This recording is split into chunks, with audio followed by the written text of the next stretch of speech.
ಎಲ್ರಿಗೂ ನಮಸ್ಕಾರ.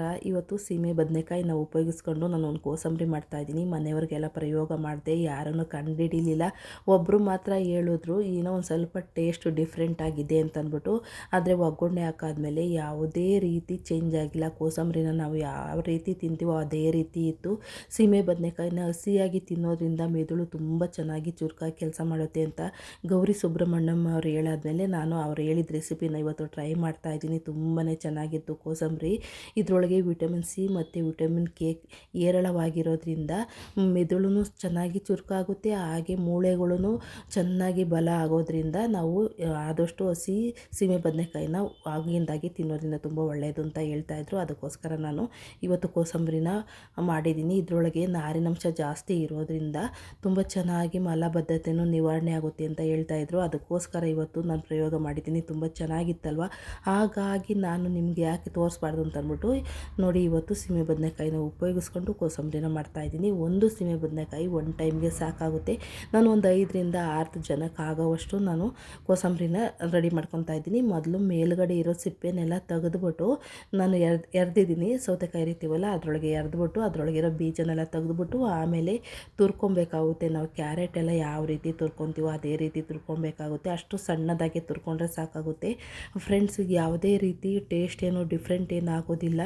ನಮ್ಮ ಆರೋಗ್ಯ ಚೆನ್ನಾಗಿರುತ್ತೆ ಅಂತಂದರೆ ಈ ರೀತಿ ನಾವು ಆಗಿಂದಾಗೆ ಮಾಡ್ಕೊಂಡು ತಿನ್ನೋದ್ರಿಂದ ಏನೂ ಪ್ರಾಬ್ಲಮ್ ಆಗೋದಿಲ್ಲ. ನೋಡಿ ಎಲ್ಲ ತುರಿದಿಟ್ಕೊಂಡಿದ್ದೀನಿ. ಒಂದು ಸೀಮೆ ಬದನೆಕಾಯಿ ತೊಗೊಂಡ್ರೆ ಸಾಕಾಗುತ್ತೆ. ಒಂದು 5ರಿಂದ 6 ಜನಕ್ಕೆ ಆರಾಮಾಗೆ ಮಾಡ್ಕೊಬೋದು. ಬನ್ನಿ ಸಿಂಪಲ್ಲಾಗಿ ಹೇಗೆ ಮಾಡೋದು ಅಂತ ನೋಡ್ಕೊಂಬಿಡೋಣ. ಒಂದು ಸೀಮೆ ಬದನೆಕಾಯಿ ತುರಿದಿಟ್ಕೊಂಡಿದ್ದೀನಲ್ಲ ಅದಕ್ಕೆ ಒಂದು ಕ್ಯಾರೆಟ್ನ ನಾನು ಅದೇ ರೀತಿ ತುರಿದಿಟ್ಕೊಂಡಿದ್ದೀನಿ.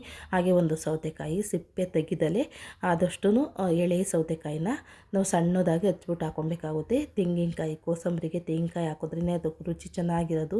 ಹಾಗೆ ಒಂದು 100 ಗ್ರಾಮ್ ಹೆಸರುಬೇಳೆನ ಹಾಕ್ಕೊತಾ ಇದ್ದೀನಿ. ಹೆಸರುಬೇಳೆನ ಒಂದೆರಡು ಅವರು ನೆನೆಸ್ಕೊಂಡ್ರೆ ಸಾಕಾಗುತ್ತೆ, ತುಂಬ ಚೆನ್ನಾಗಿ ನೆನೆಯುತ್ತೆ. ನೋಡಿ ಈಗ ಸೀಮೆ ಬದನೆಕಾಯಿ, ಕ್ಯಾರೆಟು, ತೆಂಗಿನಕಾಯಿ ತುರಿ ಮತ್ತು ಸೌತೆಕಾಯಿ, ಹೆಸರುಬೇಳೆ ಮತ್ತು ಕೊತ್ತಂಬರಿ ಸೊಪ್ಪು ಹಾಕ್ಕೊಂಡಿದ್ದೀನಿ. ಈಗ ಹಸಿಮೆಣ್ಸಿಕಾಯಿ ಒಂದು ಸ್ವಲ್ಪ, ಹಣ್ಣುಮೆಣ್ಸಿಕಾಯಿ ಒಂದು ಸ್ವಲ್ಪ ಹಾಕ್ಕೊಂಡಿದ್ದೀನಿ. ರುಚಿಗೆ ತಕ್ಕಷ್ಟು ಉಪ್ಪು ಹಾಕ್ಬಿಟ್ಟು ನೀಟಾಗಿ ಮಿಕ್ಸ್ ಮಾಡ್ಕೊಬೇಕಾಗುತ್ತೆ. ನಿಮ್ಗೆ ಬೇಕು ಅಂದರೆ ಒಗ್ಗರಣೆ ಹಾಕ್ಕೊಳ್ಳಿ, ಇಲ್ಲ ಅಂತಂದರೆ ಹಾಗೆಯೇ ಉಪಯೋಗ ಮಾಡ್ಬೋದು. ನಾನು ಬೇಡ ಅಂದ್ಕೊಂಡು ಎಲ್ಲರಿಗೂ ಒಂದು 2 ಜನ 3 ಜನಕ್ಕೆ ಬಡಿಸಾದ್ಮೇಲೆ ನೋಡೋಣ ಅಂತಂದ್ಬಿಟ್ಟು ಒಗ್ಗರಣೆನೂ ಮಾಡಿದೆ. ತುಂಬಾ ಚೆನ್ನಾಗಿತ್ತು ಫ್ರೆಂಡ್ಸ್. ಒಬ್ಬರು ಮಾತ್ರ ಏನೋ ಬೇರೆ ಥರ ಒಂದು ಸ್ವಲ್ಪ ಟೇಸ್ಟ್ ಇದೆ ಅಂತಂದರು. ಅವರು ಒಗ್ಗರಣೆ ಹಾಕೋದ್ಕಿಂತ ಮುಂಚೆಗೆ ಅವರು ಹೆಸರುಬೇಳೆ ತಿಂದಿದ್ದರಿಂದ ಹಾಗಂತಂದರು ಅಷ್ಟೇ ನಮ್ಮ ಮನೇಲಿ. ಅದಾದಮೇಲೆ ಒಗ್ಗರಣೆ ಎಲ್ಲ ಹಾಕಾದ್ಮೇಲೆ ತುಂಬಾ ಚೆನ್ನಾಗಿತ್ತು ಫ್ರೆಂಡ್ಸ್. ಆರೋಗ್ಯಕ್ಕಂತೂ ತುಂಬ ಒಳ್ಳೆಯದು ಅಂತ ಹೇಳಾದ್ಮೇಲೆ ಒಗ್ಗರಣೆ ಡಬ್ಬಿ ಕಾರ್ಯಕ್ರಮದಲ್ಲಿ ಗೌರಿ ಸುಬ್ರಹ್ಮಣ್ಯಂ ಅವರು ಈ ಥರ ಹೆಸರುಬೇಳೆನ ಮಾಡಿ ತೋರಿಸಿದ್ರು. ತುಂಬ ಆರೋಗ್ಯಕ್ಕೆ ಒಳ್ಳೆಯದು. ಆಗಿಂದಾಗಿ ಮಾಡ್ಕೊಂಡು ತಿನ್ನೋದ್ರಿಂದ, ಹಸಿಯಾಗಿ ನಾವು ಸೀಮೆ ಬದನೆಕಾಯಿ ತಿನ್ನೋದ್ರಿಂದ ಆರೋಗ್ಯ ತುಂಬಾ ಚೆನ್ನಾಗಿರುತ್ತೆ ಅಂತ ಹೇಳಾದ್ಮೇಲೆ ಮತ್ತು ಮೆದುಳು ತುಂಬ ಚುರುಕಾಗುತ್ತೆ. ಹಾಗೆಯೇ ಕೊಬ್ಬಿನಂಶ ಇದರೊಳಗೆಲ್ಲ ಕಡಿಮೆ ಇರುತ್ತೆ, ನೀರಿನಂಶ ಜಾಸ್ತಿ ಇರುತ್ತೆ ಮತ್ತು ಮಲಬದ್ಧತೆಯೂ ನಿವಾರಣೆ ಆಗುತ್ತೆ, ಮೂಳೆಗಳು ಸ್ಟ್ರಾಂಗ್ ಆಗುತ್ತೆ. ಇದರೊಳಗೆ ವಿಟಮಿನ್ ಸಿ ಮತ್ತು ವಿಟಮಿನ್ ಕೆ ಇದೆ ಅಂತ ಹೇಳಿದ್ರಲ್ವ, ಹಾಗಾಗಿ ಅದಕ್ಕೋಸ್ಕರ ನಾನು ಮಾಡಿದೆ. ತುಂಬಾ ಚೆನ್ನಾಗಿತ್ತು ಫ್ರೆಂಡ್ಸ್. ಆಗಿಂದಾಗೆ ಮಾಡ್ಕೊಂಡು ತಿನ್ನೋದ್ರಿಂದ ನಮಗೇನು ಆರೋಗ್ಯದಲ್ಲಿ ಏರುಪೇರು ಆಗೋದಿಲ್ಲ ಅಂತಂದಮೇಲೆ ನಾನು ಇವತ್ತು ಮಾಡಿ ತೋರಿಸಿದ್ದೀನಿ. ನಾನು ತುಂಬ ಇಷ್ಟ ಆದಮೇಲೆ ಮಾಡಿದ್ದು. ಈಗ ಸಣ್ಣದಾಗಿ ಒಂದು ಒಗ್ಗರಣೆ ಕೊಟ್ಕೊಳ್ಳೋಣ. ಒಗ್ಗರಣೆಗೆ ನಾನು ಒಂದು ಅರ್ಧ ಟೇಬಲ್ ಸ್ಪೂನ್ ಎಣ್ಣೆ ಹಾಕ್ಕೊಂಡಿದ್ದೀನಿ. ಹಾಗೆ ಸಾಸಿವೆನ ಸೇರಿಸ್ಕೊಂಡಿದ್ದೀನಿ. ಒಂದು 2ರಿಂದ 3 ಒಣಮೆಣ್ಸಿನ್ಕಾಯಿ, ಒಂದು ಸ್ವಲ್ಪ ಹಿಂಗನ್ನು ಹಾಕ್ಕೊಂಡಿದ್ದೀನಿ. ಬೇಕು ಅಂದರೆ ಕರಿಬೇವಿನ ಸೊಪ್ಪು ಹಾಕ್ಕೊಳ್ಳಿ.